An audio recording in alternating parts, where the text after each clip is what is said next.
그러므로 예수께서 다시 이르시되 내가 진실로 진실로 너희에게 말하노니 나는 양의 문이라. 나보다 먼저 온 자는 다 절도요 강도니 양들이 듣지 아니하였느니라. 내가 문이니 누구든지 나로 말미암아 들어가면 구원을 얻고 또는 들어가며 나오며 꼴을 얻으리라. 도적이 온 것은 도적질하고 죽이고 멸망시키려는 것뿐이요 내가 온 것은 양으로 생명을 얻게 하고 더 풍성히 얻게 하려는 것이라. 나는 선한 목자라.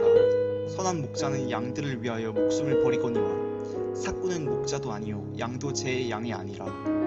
이리가 오는 것을 보면 양을 버리고 달아나나니 이리가 양을 늑탈하고 또 해치느니라. 달아나는 것은 저가 삭구낸 까닭에 양을 돌보지 아니함이나. 나는 선한 목자라. 내가 내 양을 알고 양도 나를 아는 것이 아버지께서 나를 아시고 내가 아버지를 아는 것 같으니 나는 양을 위하여 목숨을 버리노라. 또 이 우리에 들지 아니한 다른 양들이 내게 있어 내가 인도하여야 할 터이니 저희도 내 음성을 듣고 한 무리가 되어 한 목자에게 있으리라. 아버지께서 나를 사랑하시는 것은 내가 다시 목숨을 얻기 위하여 목숨을 버림이라. 이를 내게서 빼앗는 자가 있는 것이 아니라 내가 스스로 버리노라. 나는 버릴 권세도 있고 다시 얻을 권세도 있으니 이 계명은 내 아버지에게서 받았노라 하시니라. 이 말씀을 인하여 유대인 중에 다시 분쟁이 일어나니 그 중에 많은 사람이 말하되 저가 귀신 들려 미쳤거늘 어찌하여 그 말을 듣느냐 하며 혹은 말하되 이 말은 귀신 들린 자의 말이 아니라 귀신이 소경의 눈을 뜨게 할 수 있느냐 하더라.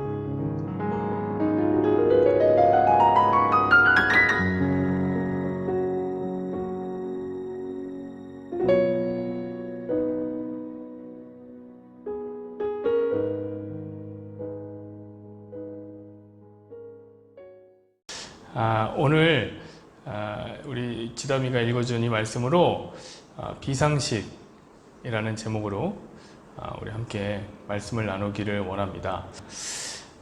사람이 상식적이다라는 말이 있습니다. 인간은 상식적인 존재가 맞습니다.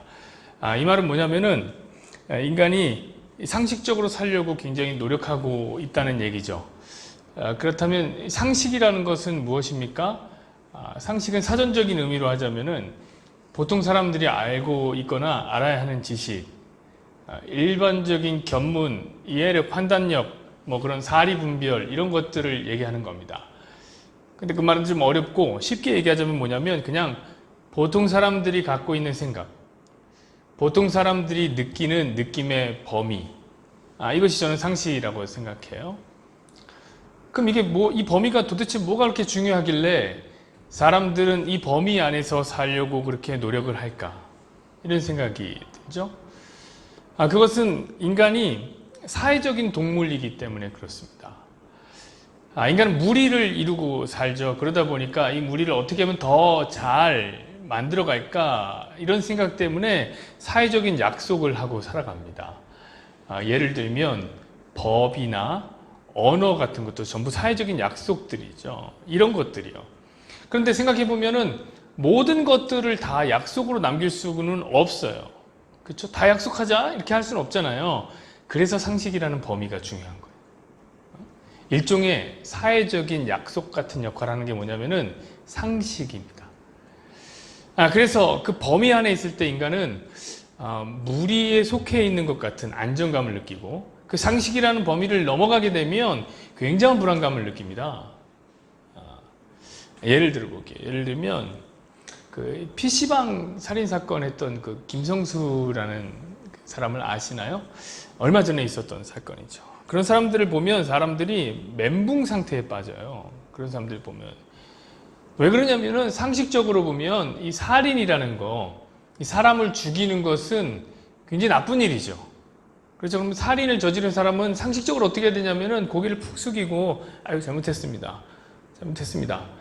이러면서 지나다니는 게 맞는데 이 사람은 카메라를 이렇게 멍하니 계속 보면서 뭔가 귀찮은 듯이 말을 뱉어요.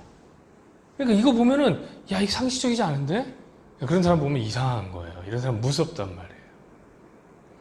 이렇게 상식의 범위 밖에 있는 사람들을 뭐라고 그러냐면 우리는 반사회적, 그러니까 상식 밖에 있는 사람, 반사회적인 인격장애라고 얘기하잖아요.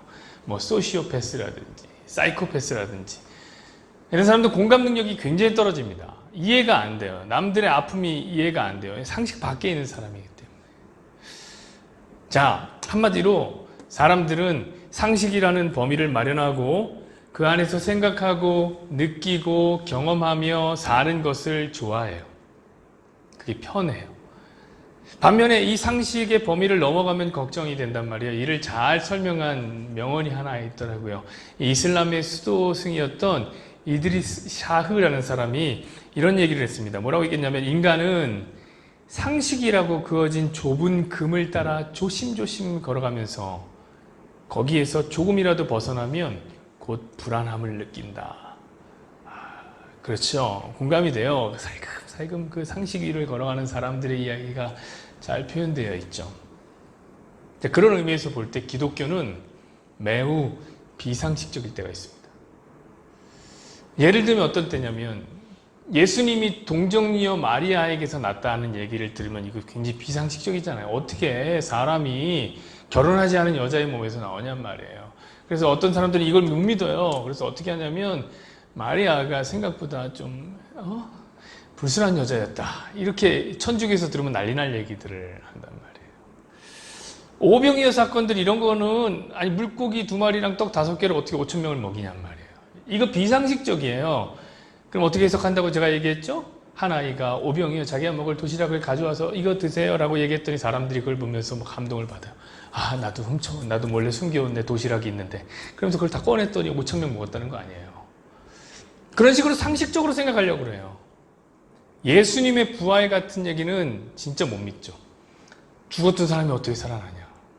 이거는 믿는 사람들도 못 믿어요. 믿는 사람들도. 그래서 제 친한 동생이 이번 주에 철학하는 동생인데 그 동생이 자기가 또 아는 동생을 만났는데 그 동생은 목사님이 아버지래요. 그러니까 목사님 자녀인데 자기도 신학을 한 사람이래요. 근데 예수님의 부활에 대해서 얘기하면서 뭐라고 얘기하냐면은 이거는 신화죠, 신화. 그러면서 사람들한테 막 예수님의 부활을 얘기하더라고요. 자기가 놀랬다고 그러더라고요. 왜 그럴까요? 상식을 벗어나는 이야기이기 때문에 그래요. 저도 예수님을 믿기 전에는 이게 좀 안 믿겼어요. 이런 얘기들이. 아니 부활을 어떻게. 목사님이 사기꾼 같았다니까요. 얘기했잖아요. 그래서 날마다 새로운 마음으로 좀 이렇게 왔어요. 재미있는 마음으로. 오늘 저 사기꾼은 무슨 얘기를 할까? 또 무슨 사기를 칠까? 이렇게 보고 있었단 말이에요. 그런데 하나님이 주시는 믿음이라는 게 도대체 뭔지 예수님이 딱 믿어지는 순간 이런 비상식적인 이야기들이 믿어져요. 내가 눈으로 본 것보다 더 잘 믿어진다니까요. 그렇지. 예수님이 동정녀에게 하셔야만 해요. 하셔야만. 성경을 읽다 보면 그게 아니면 설명이 안 되는 부분들이 너무 많은 거예요. 너무 잘 믿어져요. 근데 아직도 잘 이해가 안 되는 내용들이 있어요. 성경을 보다 보면. 이건 정말로 믿기가 힘들어요. 이건 이해가 안 되는 얘기예요. 너무나 비상식적인 이야기가 성경 안에 들어있어요. 저는 오늘 본문이 바로 그런 비상식이 판을 치는 내용이라고 생각합니다. 저 여러분이 한 절씩 보면서 그럼 우리는 이 비상식을 어떻게 이해하고 있는가 한번 좀 점검하는 시간이었으면 좋겠습니다. 7절에서 8절 보시죠. 그러므로 예수께서 다시 이르시되 내가 진실로 진실로 너희에게 말하노니 나는 양의 문이라 나보다 먼저 온 자는 다 절도요 강도니 양들을 듣지 아니하느니라. 예수님은 자신을 양의 문이라고 말씀하셨습니다. 자, 이 양의 문이라는 것은 이스라엘의 공동 우리 가운데 단 하나밖에 없는 문을 가리키는 거예요. 자, 그러니까 이 그림은 뭐냐면 예수님이야말로 하나님께 나아가는 유일한 진리가 됐다라는 그림이죠. 자, 요한복음 14장 6절 한번 보시죠. 예수께서 이르시되 내가 곧 길이요 진리요 생명이니 나로 말미암지 않고는 아버지께로 올 자가 없느니라. 자, 예수 외에는 하나님께 나아가는 문이 없다. 여러분 창세기를 보시면 여러분이 좋아하는 노아라는 사람이 하나님의 명령을 따라서 방주를 만듭니다. 엄청 크게 만들어요. 엄청 크게. 축구장 한 2-3개 정도의 크기로 만듭니다. 왜냐하면 이제 곧 물 심판이 임하기 때문에 그렇습니다. 그때 하늘에서 창이 열립니다. 그러니까 위에서 물층이 쏟아져 내리기 시작해요. 바다 아래에서 물이 막 샘솟아 나오기 시작합니다. 성경에 보니까 40일을, 40주, 40야를 비가 쏟아졌다고 해요. 그래서 온 세상이 물에 잠겨요. 볼 수 있는 게 아무것도 없어요. 산까지 다 잠겼어요. 근데 희한하게 그런 상황에 그러니까 비를 내려서 세상을 멸망시키는 중인데, 그래서 볼 수 있는 것이라고는 아무것도 없는데 하나님이 창문을 만들라고 그래요. 그것도 어디다 만드냐면 지붕도 다 가렸을 거 아니에요. 그잖아요. 지붕 다 가렸죠. 비 오니까. 근데 지붕 꼭대기에다가 창문을 만들래요. 좀 이상하지 않아요? 그것도 단 하나. 비 들어오면 어떡하려고 거기다가 창문을 만들려고 그래요. 여러분, 하나님은 왜 이런 상황에서 창문을 만들려고 했을까요?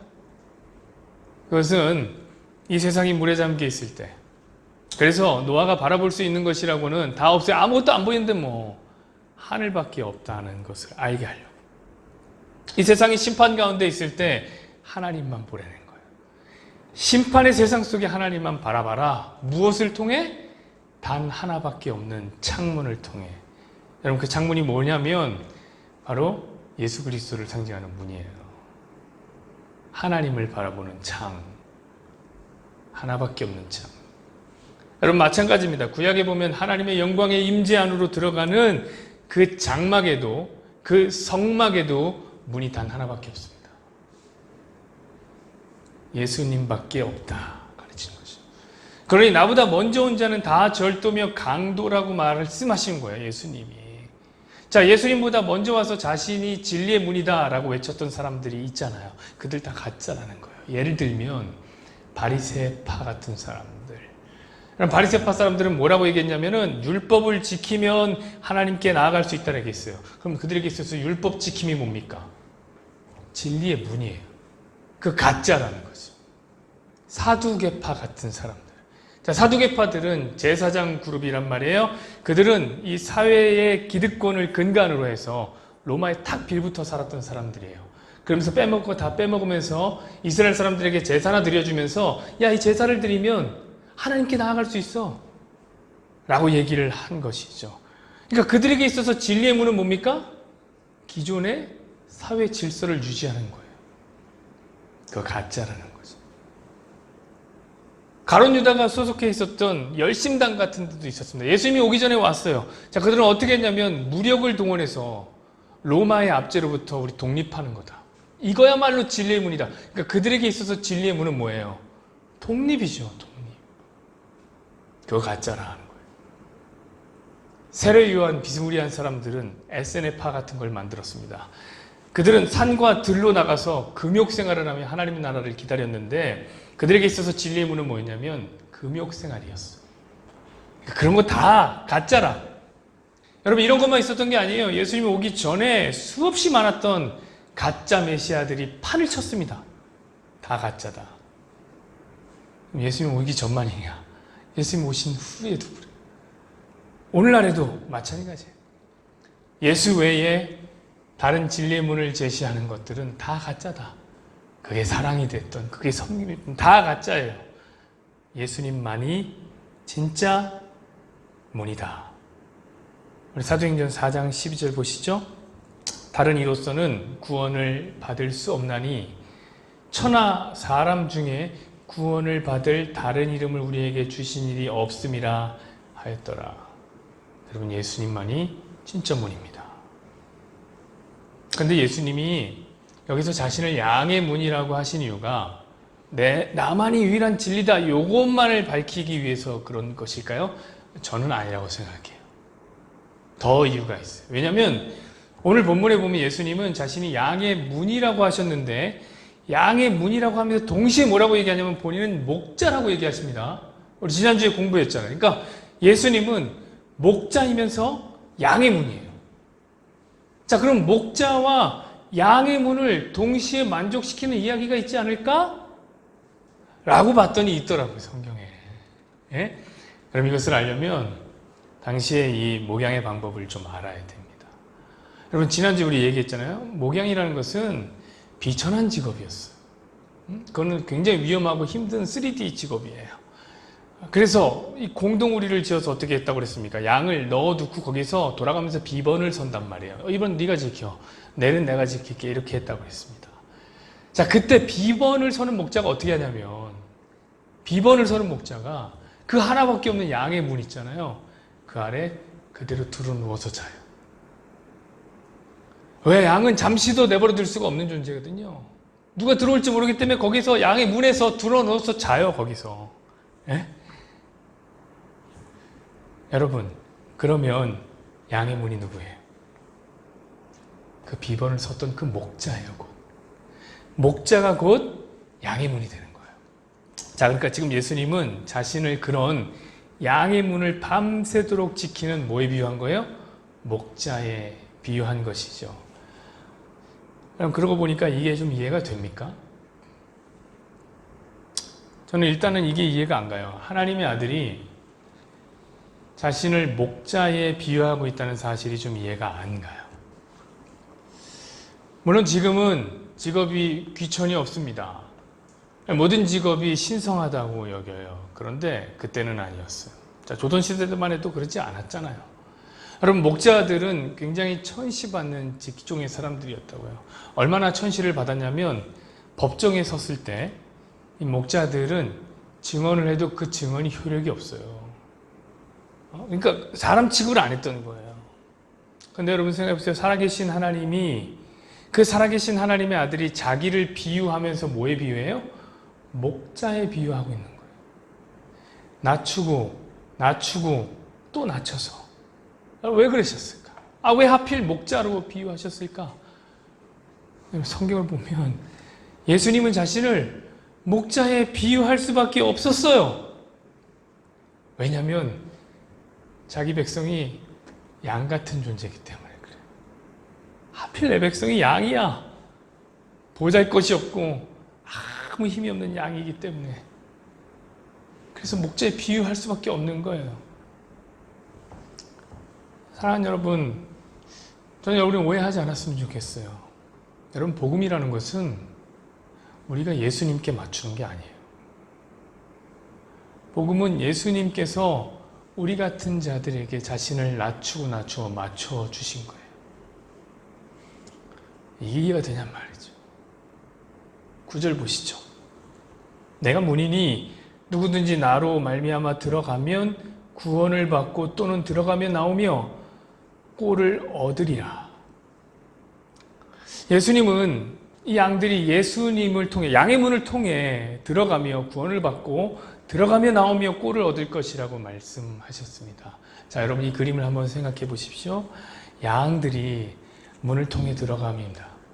그리고 문을 통해서 나옵니다. 투박하고 거친 양들의 발바닥으로 이 양의 문을 사정없이 지려밟고 지나다니는 거예요.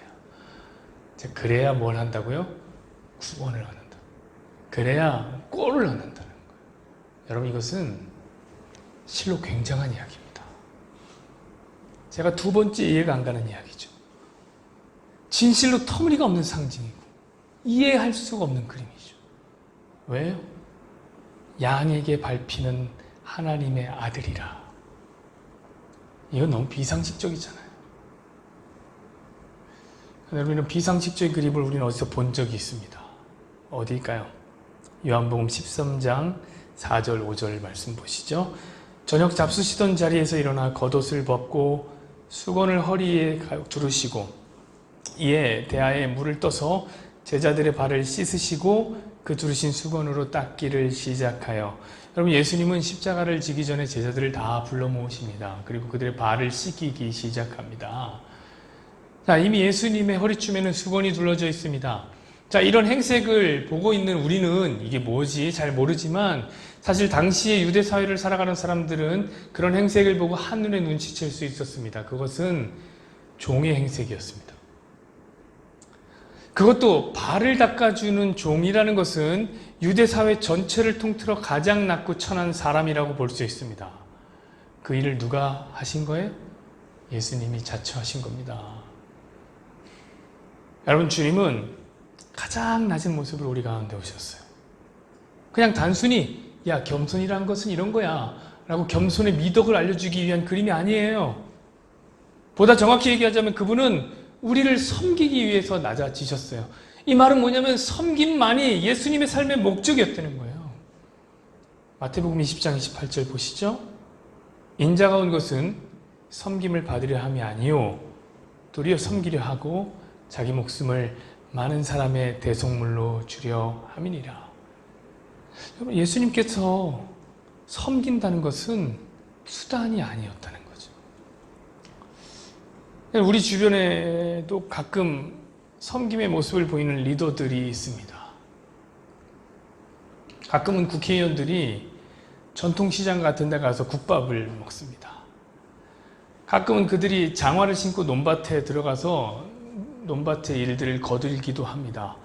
가끔은 마이크를 잡고 내가 국민의 머슴이 되겠습니다. 국민의 종이 되겠습니다. 이렇게 소리를 치기도 합니다. 그런데 저는 이 세상 어떤 리더도 섬김을 목적으로 하며 사는 사람은 본 적이 없습니다. 그들이 섬기지만 그들의 섬김의 목적은 표예요.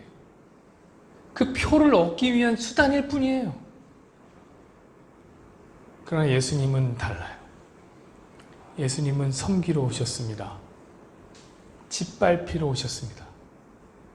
양들이 자기를 밟고 지나가며 자기 발에 묻어있는 먼지를 털고 갈 때에 그 양이 구원을 얻기 때문에 그래요. 가장 낮은 종의 모습으로 수건을 두르고 우리 발을 닦아주셔야지만 우리가 살기 때문입니다. 여러분, 그런 이걸 어떻게 이해할 수 있냐고요. 여러분, 이런 사고는 이 세상에는 없는 사고라. 그야말로 비상식적인 사고라. 그래서 베드로는 이것을 이해하지 못했습니다. 요한복음 13장 6절 8절 보세요. 시몬 베드로에게 이르시니 베드로가 이르되 주여 주께서 내 발을 씻으시나이까? 예수께서 대답하여 이르시되 내가 하는 것을 너는 지금 알지 못하나 이후에는 알리라. 베드로가 이르되 내 발을 절대로 씻기 못하시리이다. 예수께서 대답하시되 내가 너를 씻어주지 아니하면 너와 내가 상관이 없느니라. 여러분, 베드로는 극구 부인해요. 주여 내 발을 씻을 수는 없습니다. 여러분, 이 베드로의 모습은 굉장히 상식적인 반응이에요. 스승이 제자의 발을, 왕이 백성의 발을, 팀장이 팀원의 발을 닦아주는 것은 비상식적인 일이라는 것을 베드로는 이 세상을 살면서 익히 배워 알고 있습니다. 근데 예수님은 비상식적인 말씀을 계속하세요. 내가 너의 발을 씻겨주지 않으면 너와 내가 상관이 없다. 이걸 오늘 본문의 표현으로 하자면 네가 나를 들여밟고 가지 않으면 너는 구원을 받을 수 없다. 사랑하는 여러분, 이런 비상식적인 섬김이 정말 이해가 되세요? 10절에서 13절까지 보시죠.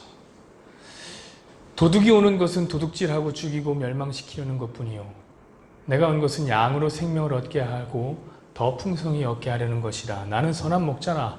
선한 목자는 양들을 위하여 목숨을 버리거니와 삭구는 목자가 아니요 양도 제 양이 아니라 이리가 오는 것을 보면 양을 버리고 달아나나니 이리가 양을 물어가고 또 해치느니라.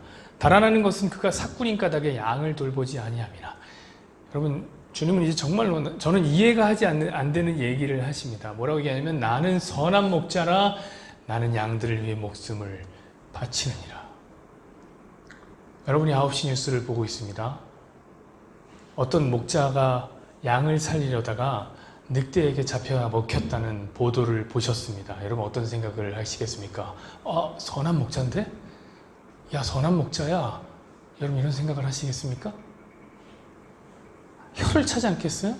아니 뭐 하는 거야? 그냥 한 마리 주지. 왜 지가 잡혀 먹히고 있어? 이런 생각이 안 들까요, 여러분? 여러분, 양을 위해 생명을 거는 목자가 진짜 선한 목자입니까? 바보 같은 목자죠. 여러분, 우리는 그렇게 생각해요. 그럼 왜 그렇게 생각할까요? 적어도 우리의 머릿속에는 목자가 양을 키우는 목적이 양을 통해서 목자가 이익을 얻기 위함이라는 상식을 갖고 있기 때문에 그래요. 그게 상식이에요. 한마디로 양이 목자를 위해 존재하지 목자가 양을 위해 존재하는 것이 아니라는 것. 이것이 우리 상식입니다. 어차피 잡아먹을 건데 이놈은 한 마리 내어주고 자기는 살아야지. 바보 같은 놈. 이런 생각을 하는 게 상식이라. 그래서 우리는 이런 기사가 더 익숙해요. 한번 보실래요? 젖소에 옆구리를 뻥 뚫어놓고서 더 많은 우유를 뽑아내려고 하는 농장주가 여기 있습니다. 여러분, 이 농장주가 젖소를 위해 죽을 수 있겠습니까? 그런 터무니없는 소리를 어떻게 합니까? 그런 비상식적인 이야기를 어떻게 합니까? 그런데 우리 예수님은 아니라는 거예요. 예수님이라는 목자는 양을 위해 존재하는 목자라는 거예요. 여러분, 예수님은 필요가 있어서 우리를 기르시는 목자 아니에요. 왜냐하면 그분은 필요 같은 것은 없는 분이거든요. 그분은 스스로 이미 충만한 하나님이세요. 뭐가 필요하겠어요? 그런데 반대로 우리는 필요하죠. 우리는 그분이 필요해요. 왜? 죄를 너무 많이 지어갖고 우리 힘으로는 죄의 구렁텅이에서 벗어날 수 없어요. 그래서 메시아가 필요로 했습니다. 그래서 전능하신 메시아가 왔어요. 예수님이 왔어요. 그런데 그 전능하신 분이 오셔서 대신 우리를 위해서 죽어요. 왜? 우리가 대신 죽는 것 외에는 방법이 없어요. 사랑하는 여러분, 생각해 보세요. 전능하신 하나님이라며요. 그분이 오셔서 죽는 것밖에는 다른 방법이 없다면 이 말이 무슨 말이겠어요? 그거는요, 우리가 다른 어떤 것으로도 대체할 수 없는 대체 불가능한 죄인이라는 얘기예요. 그럼 이 말이 뭘까요? 예수님이 대신 죽어준 그 사람들은 정말 엉망진창이라는 거예요. 구제불능이라는 최악의 존재라는 거예요. 여러분이라면 그런 존재를 위해서 죽어줄 수 있겠습니까? 여러분이 죄 많은 세상 속에서도 가끔 빛나는 희생의 이야기가 들려옵니다.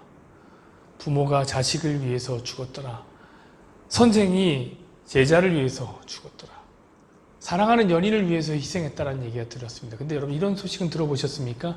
인간 쓰레기 같은 조두순 같은 자를 위해서 희생했더라. 여러분, 그럼 욕먹어요. 그런 희생을 한 사람은 욕먹어요. 왜요? 그거는 비상식적인 이야기이기 때문에 그래요. 예수님이 그렇게 하신 거라. 여러분, 우리가 조두순보다 더 나은 점이 뭐가 있어요? 우리 속에 문득문득 보이는 최악의 성질들이 아직 들키지 않았을 뿐 우리 안에 다 있잖아요. 우리 속에 조두순이 있고 김성수가 있잖아요. 그런데 그런 우리를 위해서 예수님은 기꺼이 죽어주셨다고요. 그래서 예수님이 세상에 욕먹어요. 알아요? 야, 저런 녀석이 어떻게 교회를 다니고 저런 녀석이 구원을 받았다고. 예수님은 진짜 비상식적인 분이구나. 맞아요. 예수님 비상식적인 분이에요. 여러분, 근데 되게 많은 그리스도인들이 자기가 구원을 받은 것은 아주 상식적인 일이라고 생각해요. 다 이해를 하는 것 같아요. 다 납득이 가. 내가 구원을 받은 이유, 내가 구원을 받을 만하니까 구원을 받지. 이게 이해가 가요. 제가 보기에 그리스도인들이 그분의 사랑을 잘 모르는 것 같아요. 특히 목사님들이 잘 몰라요. 그러니까 이 선한 목자와 사꾼 목자의 이 이야기를 하면서 감히 그 선한 목자를 자기에게 적용해요. 어떤 목사님은 예수님이 선한 목자였듯이 자기도 선한 목자래. 자기도 이 성도들을 위해서 목숨을 바친다나 어쩐다나. 진짜 그게 가능해요? 저는 아무리 봐도 제가 사꾼 목자 같아요. 야, 커밍합시다. 저 사꾼입니다. 제가 여러분들을 정말로 사랑하고 정말로 좋아하지만 제가 저를 가만히 돌아보면 제 인생의 목적은요, 언제나 제 자아로부터 늘 한 발자국도 못 벗어나요. 여러분, 사실 사꾼이 그렇게 나쁜 건 아닙니다. 제가 사꾼이라 사꾼을 좀 변호합니다. 여러분, 사꾼 목자가 선한 목자랑 좀 비유해서 보면 나빴죠. 굉장히 나빠 보이죠. 그러나 여러분, 정당한 대가를 받고 양을 치는 것이 뭐가 나빠요? 그거 상식적인 거 아니에요? 여러분, 유대인들이 읽는 토라 구전집인 미시나라는 데 보면요, 대단한 사람들이에요. 사꾼 목자의 그런 얘기도 나오는데, 사꾼 목자가 늑대를 만나면요, 한 마리가 오잖아요. 그러면은 늑대와 대치해서 싸워야 돼요. 근데 2마리 이상 온다. 무리로 온다. 그러면 싸우지 않고 도망가도 괜찮다고 써 있어요. 왜냐하면 그게 상식적이니까. 이 세상의 상식은 절대로 목자보다 양이 중요할 수는 없기 때문입니다. 여러분, 저는 상식적인 사람이에요. 상식적인 사람이에요. 제가 최선을 다해 여러분을 섬긴다 해도 늑대가 2마리 이상 나타나서 제 생명을 위협한다면 저는 도망갈 거예요. 그러니 사꾼이죠. 여러분, 사실 오늘 본문의 선한 목자는 오직 예수님을 의미해요. 예수님은 우리와 같이 상식적이지 않고 비상식적인 분이기 때문에 그래요. 그런데 어찌 감히 인생이 자기가 선한 목자가 될 수 있다고 생각하는지. 그럼 그러다 보면 김기동 목사님 같은 분들이 생기는 거예요. 자기가 선한 목자라고 삭을 박지 않고 일한다. 그래서 자기는 월급을 안 받고 일한다고 그랬죠. 그래서 성도들이 얼마나 존경했는지 몰라요. 야, 우리 목사님 선한 목자는 월급을 안 받고 일하잖아. 근데 알고 봤더니 개인적으로 성도들이 주는 돈은 다 받아요. 근데 성도가 2만이 넘어요. 조금씩 줘도 엄청 벌잖아요. 근데 그 돈으로 교회에 다시 빌려주고 고리대금업을 해갖고 이자를 따박따박 받아먹고 시작합니다. 여러분, 목사님들은 절대 선한 목자가 아닙니다. 여러분, 목사님 믿으면 안 돼요. 제가 늘 말씀드리듯이 저를 믿으시면 안 돼요. 저는 삭꾼이에요. 그러니까 저는 삭을 주고 부려먹으세요. 마음껏 대신 삭을 주고 부려먹으세요. 삭을 좀 많이 주고 부려먹으세요. 여러분, 저도 그냥 예수님을 따라가는 양이에요. 귀염둥이 양이에요. 저도 양이라 대신 여러분들을 예수님께로 인도해 주는 양이죠. 14, 15절 보시죠. 나는 선한 목자라. 나는 내 양을 알고 양도 나를 아는 것이 아버지께서 나를 아시고 내가 아버지를 아신 것 같으니 나는 양을 위하여 목숨을 버리노라. 야, 이거 좀 어렵습니다. 보십시오. 그 선한 목자의 비상식적인 사랑이 어디서 오는 거예요? 그게 하나님 나라의 방식이라는 거예요. 여러분, 하나님이 예수님을 아시고 예수님이 하나님을 아는 것까지. 목자가 양을 알고 양이 목자를 아는 것은 어떻게 표현합니까? 양을 위하여 목숨 바치는 거래잖아요. 여러분, 제가 전에 말씀드렸죠? 천국이라는 방식이 어떻게 존재하냐면 삼위일체의 방식으로 존재해요. 삼위일체가 뭐예요? 하나가 곧 셋이며 셋이 곧 하나라. 이거라. 성부, 성자, 성령 하나님은 서로 완전히 연합되어 있어요. 천국이 그런 거예요. 우리가 예수님을 머리로, 저와 여러분은 그 아래 몸으로 지체로 하나가 되어 있는 거예요. 자, 그렇게 하나가 되는 방식을, 서로를 아는 방식을 하나님은 어떻게 천국에 두셨는가? 죽음을 각오한 사랑과 섬김에 있게 만드신 거란 말이에요. 여러분, 천국은 모든 사람들이 왕이다라는 이야기를 들어보셨을 겁니다. 계시록에 보면 그래요. 하나님의 백성들이 예수님과 함께 만국을 다스리는 나라가 천국이었죠. 그렇다면 여러분, 우리가 어떻게 저기서 다스릴까요? 이 땅의 왕처럼 저 천국에서 다스릴까요? 억압하고 착취하고 수탈해가면서요? 아니죠. 그건 천국이 아니죠. 그건 천국의 방식이 아니에요. 여러분, 천국에서 우리가 모두 왕이라고 하는 것은요, 모든 사람이 서로를 섬기기 때문에 그래요. 쟤도 날 섬겨주고 얘도 날 섬겨주니까 내가 왕이죠. 그럼 그 섬기만 받아먹고 있을 겁니까? 나도 섬기는 거예요.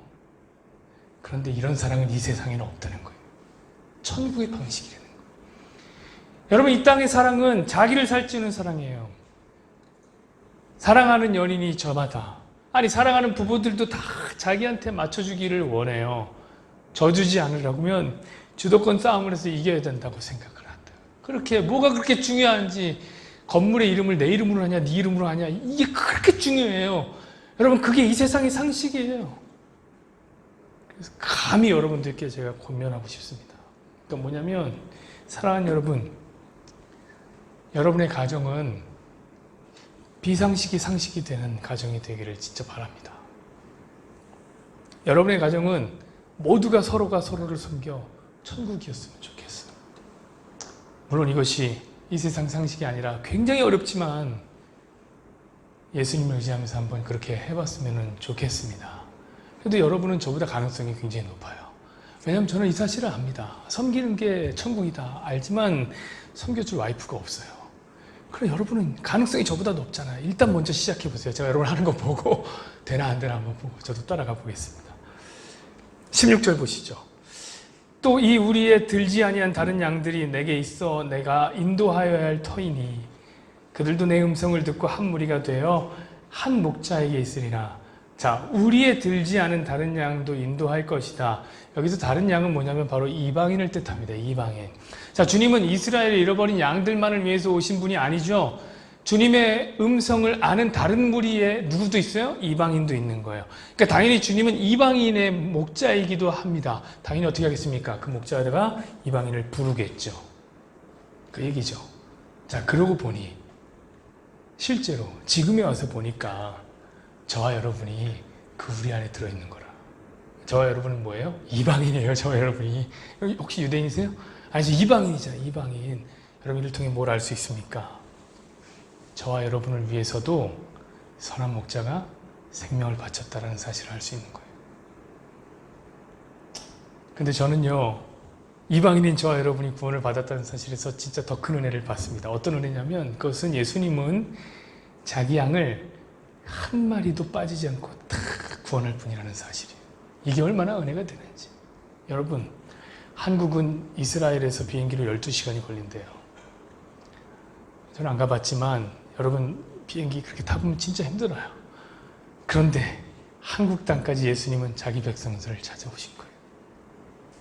아주 유명한 비유가 있죠. 예수님은 99마리의 양이 있더라도 잃어버린 한 마리 양을 찾기 위해서 험산출령을 건너갈 것이다 라는 비유. 근데 그게 비유가 아니었더라고요. 주님은 99마리의 소중한 양이 있는데 한 마리의 양을 위해서 12시간이 걸리는 이 한국 땅에 왔어요. 여러분, 그 말은 뭐냐면 99마리의 양이 소중하지 않기 때문이 아닙니다. 이 말은 뭐냐면 단 한 마리도 잃어버릴 수 없기 때문입니다. 왜? 다 너무너무 사랑하니까. 여러분, 부모를 생각해 보세요. 부모가 자식이 많으면, 자식이 한 5 낳으면 한 명쯤은 죽어도 되겠네. 여러분, 이런 생각하는 부모가 있습니까? 그런 생각을 하는 부모는 없어요. 한 명의 자식도 포기할 수 없어요. 자기가 죽었으면 죽었지. 근데 여러분, 그렇게까지 나를 사랑하시는 분이 전능한 하나님이라면 어떨까요? 그 말은 뭐냐면 그 하나님은, 예수님은 우리를 끝까지 포기하지 않을 거라는 얘기예요. 여러분이 새벽 날개를 치며 바다 끝에 퓨 하고 날아가서 바다 끝에 있을지라도 주님 거기서 딱 나타나면서 요놈 여기 있었네 이러면서 여러분을 찾으실 거예요. 분명해요. 여러분이 일부러 이제 예수님 안 볼 거야 하고 예수님을 피해서 여기는 못 찾겠지 하고 그 기생충에 나오는 그 지하실 같은 데로 뚝 들어가서 숨어 들어도 예수님 거기서 레버를 돌리면서 돌리면서 요놈 여기 있었네. 좀 무섭네요. 그러면서 주님이 여러분을 찾아갈 거라고요. 17절 18절 보시죠. 내가 목숨을 버리는 것은 그것을 내가 다시 얻기 위함이니 이로 말미암아 아버지께서 나를 사랑하시느니라. 이를 내게서 빼앗을 자가 있는 것이 아니라 내가 스스로 버리노라. 나는 버릴 권세도 있고 다시 얻을 권세도 있으니 이 계명은 내 아버지께서 받았노라 하시니라. 여러분, 예수님의 사랑이 정말 비상식적이라는 것은 목숨을 스스로 버린다는 사실이에요. 이게 좀 어렵다. 여러분, 예수님의 죽음은 하도 능력이 없어서 어쩔 수 없이 밀리고 갔더니 내 십자가 위에 있네. 이런 죽음이 아니라는 거예요. 여러분, 예수님에게는 생명을 버릴 권세도 있고 생명을 찾을 권세도 있어요. 이 말은 뭐냐면 죽음을 선택하지 않을 가능성이 예수님에게 힘이 있었다는 거예요. 언제든지 손과 발에 박혀있는 못을 뽑아내고 나서 십자가 아래로 내려와서 나한테 침 뱉은 놈 누구야? 무릎 꿇어 해서 쭉 태워갖고 니도 당해봐갖고 다 뱉을 수 있는 분이 그분이란 말이에요. 근데 주님은 그렇게 안 했다고요. 사랑하는 여러분, 이거 생각해 보세요. 사람이 불에 타는 고통은 무척 고통스러울 거예요. 정말 아프죠. 손 뒤어도 아픈데 얼마나 아플까요? 근데 여러분이 그 고통을 한번 느껴보겠다고 촛불에다가 손가락 이렇게 한번 올려놓는다고 생각해 보세요. 그럼 여러분 몇 초 버틸 수 있을까요? 아무리 참을성이 좋은 사람도 뺄 거예요. 여러분, 손가락을 못 빼게 어마어마한 힘을 가지고 있는 사람이 손가락을 꽉 붙잡고 있으면 손가락이 다 타도 어쩔 수 없지만 내게 손가락을 뺄 수 있는 가능성이 있으면요. 안 빼고는 못 빼겠죠. 푹 빼는 거예요. 여러분, 과거에 일본 제국주의 하에 암암리에 인체를 실험하던 부대가 있었습니다. 일명 731 부대라는 생체 실험을 하는 비밀 부대입니다. 이들은 전쟁포로를 잡아다가 여러 가지 생체 실험을 했습니다. 저는 그들이 한 실험 중에서 진짜 가장 끔찍한 실험을 압니다. 그건 뭐냐면 바로 어머니의 모성과 어머니의 본능 중에, 인간의 본능 중에 어떤 것이 더 강한지에 대한 실험이었어요. 젖먹이 아이를 둔 어머니를 수십 명 준비합니다. 아이와 함께 준비합니다. 그리고 철판이 깔려있는 방에 집어넣어요. 어머니와 아이를 한 쌍씩 집어넣어요. 그리고 그 철판을 뜨겁게 달구기 시작합니다. 가열해요. 과연 어머니는 모성으로 아이를 지킬까 아닐까? 이걸 알기 위한 실험이었어요. 여러분, 결과가 어떤 줄 아세요? 처음에 발을 뜨겁게 달구면 막 발을 동동 구르며 이 엄마가 아이를 지켜냅니다. 그러다 버틸 수 없이 뜨거워지면 어떻게 하는 줄 아세요? 100이면 100. 엄마가 그 아이를 철판에 깔아요. 그리고 그 위에 올라가서 눈물을 흘리면서 오해를 하는 거예요. 여러분, 자기에게 죽음을 선택하지 않을 수 있는 가능성이 단 1% 요만큼이라도 있으면 자식이라도 깔고 그 위에 올라갈 게 인간의 생존 본능이라는 거예요. 100%다 그랬다면 그건 아주 상식적인 일이잖아요. 근데 예수님은 이해가 안 가요, 그런 면에서. 여러분, 십자가 고통이라는 것은 어떤 것이냐면 인류가 고안해낸 가장 고약한 처형 방법이에요. 가장 끔찍한 방법으로 죽이는 거예요. 아주 천천히, 아주 고통스럽게 죽이는 방식이에요. 근데 주님 거기서 내려올 수 있는 가능성이 있었다니까요. 힘이 있었다니까요. 주님이 스스로 그걸 선택한 거예요. 참으로 비상식적인 사랑 때문이죠. 여러분, 말씀 맺죠? 사랑하는 여러분, 예수님의 이런 말씀을 과연 유대인들이 이해했겠습니까? 우리 19절부터 21절 마지막까지 보시죠. 이 말씀으로 말미암아 유대인 중에 다시 분쟁이 일어나니 그 중에 많은 사람이 말하되 그가 귀신 들려 미쳤거늘 어찌하여 그의 말을 듣느냐 하며, 어떤 사람은 말하되 이 말은 귀신 들린 자의 말이 아니라 귀신이 맹인의 눈을 뜨게 할 수 있느냐 하더라. 보시다시피 그들은 이해를 못했어요. 그래서 하나님의 아들을 향해 귀신 들렸구나 이렇게 소리를 질렀습니다. 자, 반면에 예수님의 편을 드는 사람도 있어요. 근데 그들이 할 수 있는 이해의 범위라고는 어디예요? 그분의 사랑을 이해한 거예요? 아니죠. 겨우 귀신이 어떻게 맹인의 눈을 뜨게 하냐, 이거예요, 이거. 여러분, 지금까지 예수님이 하신 말씀은 전부 뭐냐면 사랑의 메시지예요. 나 너희를 위해서 생명을 바친다. 근데 이걸 하나도 이해를 못하는 거예요. 왜죠? 이런 사랑은 유대인들의 상식을 넘어서는 비상식적인 사랑이기 때문에 그래요. 자, 이제 우리에게도 물어봅시다. 여러분에게도 물어봅시다. 여러분, 그 사랑의 깊이와 그 사랑의 넓이와 그 사랑의 폭을 이해할 수 있겠습니까? 제가 그래서 처음에 이해가 안 된다고 했던 거예요. 이게 아무 감정 없이 그냥 예수님 나를 사랑하셔요. 그래서 생명을 주셨다지요? 근데 저만을 위해서 주신 거 아니고요. 우리 구집사님을 위해서 주시고요. 우리 준이를 위해서도 주셨으니까 뭐 그렇게 감사할 얘기는 아니네요. 여러분, 이 정도 얘기로 이해했다 할 수 있겠습니까? 이 사랑을 아주 조금 이해한 사람이 있더라고요. 그가 만든 찬양이 뭐냐면 바로 하나님의 은혜로라는 찬양이에요. 다니엘 웹스터 히틀이라는 사람이 지은 찬송시입니다. 여러분, 이 찬양에 대해서 여러분 들어보십시오. 여러분, 이 히틀이라는 사람이 원래는요 탁월한 부흥사였던 무디 뒤를 졸졸 따라다니면서 전국 방방곡곡을 돌던 찬양 부흥사였습니다. 그는 이미 이런 찬양을 쳤어요. 빈들의 마른 풀같이 아시죠? 빈들의 마른 풀같이 구주와 함께 나 죽었으니, 이런 명곡을 만든 작곡가였습니다. 자, 그러던 중에 미국의 남북전쟁이 벌어져서 그가 참전하게 돼요. 자, 참전 중에 폭탄을 딱 맞고 오른쪽 팔을 잃어버립니다. 너무 고통스러웠겠죠. 정신 잃고 쓰러졌다가 눈을 떠보니 병원에 실려와 있었고 오른팔이 없었습니다. 자, 절단된 팔에서 찾아오는 고통이 어마어마했겠죠. 근데 그것보다 더 큰 건 뭐냐면 이제 오른팔이 더 이상 내 몸에 안 붙어 있다라는 상실감. 이 고통이 더 컸을 거예요. 상실감 가운데 젖어 있는 그에게 간호사가 찾아옵니다.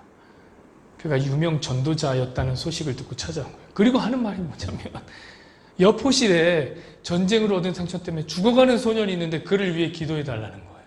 아니 나도 아파 죽겠는데 나 같으면 모른 척하고 나 너무 아파요. 나 무슨 말 하는지 잘 모르겠어요. 저 같으면 그랬을 거예요. 근데 또 이 팔이 없는데요. 붕대 감고 또 가네요 거기를.